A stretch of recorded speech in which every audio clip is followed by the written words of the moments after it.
Okay, we're going to go ahead and do a minimal install so that we can use it later. So we're going to change it from express install.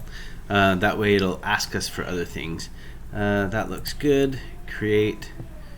And it's number 2. So I'm going to pause this at certain places just so the video is not overly long. So we're going to install. And I hope this will be helpful. So once again, we do a minimal install for a couple reasons. Number one is you don't want a lot of things on a system because it just gives additional places for hackers to attack. It's more patching, there's just lots of extra things that you have to worry about from a server point of view, okay?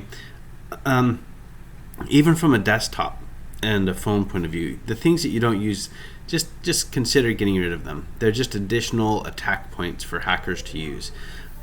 Also, the things that you don't use are the things that are more likely to not get patched in a timely manner. Okay, so it's just best to do minimal. Okay, I don't know if you've watched the other videos, you notice that I used the passwords here. I did put a space here since I'm not able to easily copy and paste. I have significantly shortened the passwords so that we can use them. But it's going to be, it's neither here nor there because these are not going to be around for long. Just blowing them away when we're done. And I have to move that some. Let's move it up a little bit. Okay, so just making sure it's English. And like I said, I'm going to pause this during certain points, just where it's spinning through stuff, but when it asks anything, we'll get going. So installation, we'll let it do automatic on the 20 gig that it has. Software. So right here where it says software, server with GUI, server minimal. So server's easy to manage. Here's minimal install. So you can come over here and there's additional information that we can add or take away. So we'll do minimum install basic functionality. So I really think that this is most likely the type of scenario you would meet on most tests. The reason why I'd say that is because if you're managing servers, then that's what you're going to expect, is that they will not have graphical user interfaces. So we're going to set the root password here. So once again, we've shortened it 57M GMMR 57 MGMMR. So it's not a great password. Like I said, we're not going to use it much. And root for not root, just something lame that I used in some classes. It helps make it nice and simple that people know it is not root that they're working with.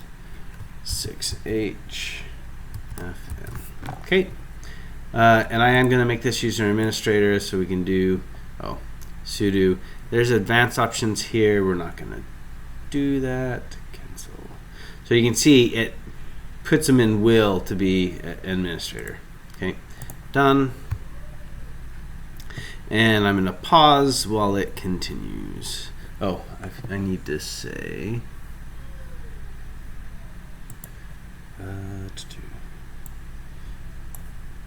I guess, yeah, I will pause while it continues. So this is great. It's done. We're ready to reboot. And you're going to see that after we reboot that we don't have a graphical user interface. So it's going to be text. This is number 2. So we'll actually show you the reboot.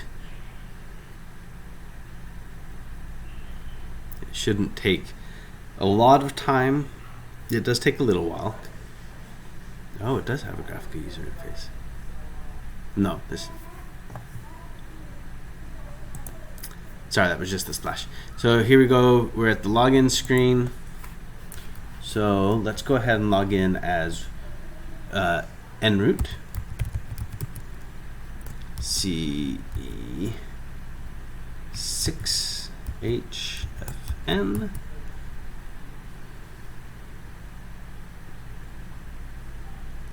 And let's see, we'll do one more thing in this video. We have a little more time. So let's just check if we can ping. See if we have the network. So it looks like we don't have network. So if we're gonna have to set up network, that's gonna take a little too much. But we will, I will set this up later and we'll make another video of how to actually switch into graphical mode from the system. So thank you for watching.